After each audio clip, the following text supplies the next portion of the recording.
right, so personal capital assets are taxed a little differently than your other capital assets. Some of them are just not even considered at all, and some of them are. So let's take a look at some of those now. All right, so in my last video, you'll recall that I said your capital gains are taxed in the year you incur it, and your capital losses, you're limited to $3,000. But there's one more item we got to consider is personal capital losses.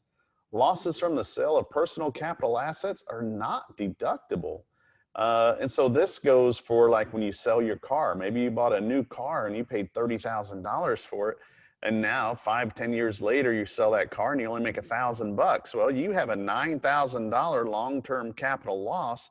But since the car is a personal asset, you're not allowed to deduct any of it. Selling your home.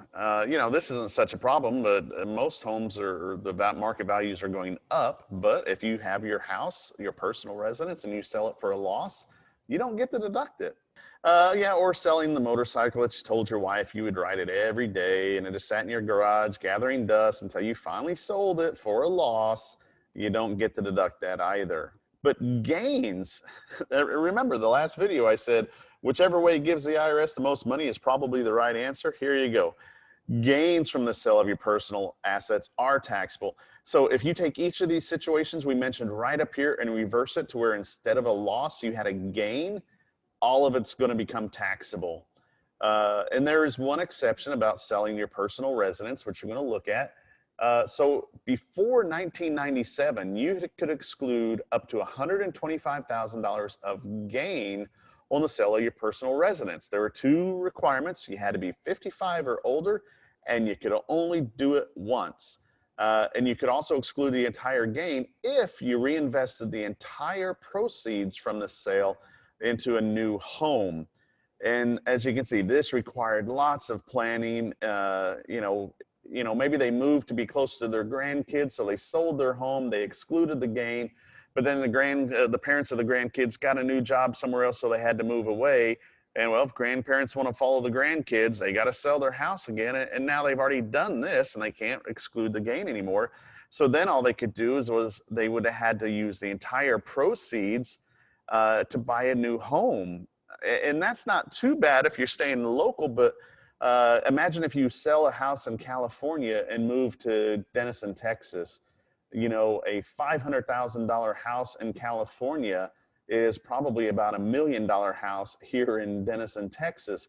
So they would have to totally step up to a huge house that they wouldn't need if that was the case. So even doing this part here was a little difficult. It constantly required them to include the gain into a new home. So if they sold quite a few times, they were constantly having to buy a more expensive house every time. So this was everything I just said was before 1997. Quite clearly, we are way past 1997. And to this day, in October of 2020, this is the law we're looking at right now. You can exclude up to $250,000 if you're single or $500,000 if you're married filing jointly. And the only rule is you must have lived in the home for 2 of the last 5 years as your personal residence. So they've made it to where you had to be older to do it. You couldn't have done it before, or you had to reinvest it to just simple. $500,000 for married filing jointly, as long as you lived in that home for 2 of the last 5 years. And then you're not limited to doing it once. You can do it every 2 years if you want to. So this has really freed up people. A lot of people get nervous. They've had their house for 30 or 40 years, and now they're going to retire and move away, and they're going to make a fortune selling their house, and they're all worried about it being taxable and how much will the taxes be. And boy, you can just see the relief in their faces when I tell them, well, you can exclude up to $500,000 of gain from taxation because that's a big gain. You got to remember, this is gain we're talking about. So if they paid $100,000 for this house and now they're going to sell it for $600,000, well, that's $500,000 of gain. So that is all tax-free money to them. And so this is a really huge benefit for a lot of people. In our next video, we're going to talk about rental property. This is another popular one. because a lot of people love to buy rental property, even though I tell them it's a bad idea. Rental property is sometimes the worst. But let's look at how we do that. I don't know, do that? Sure, why not?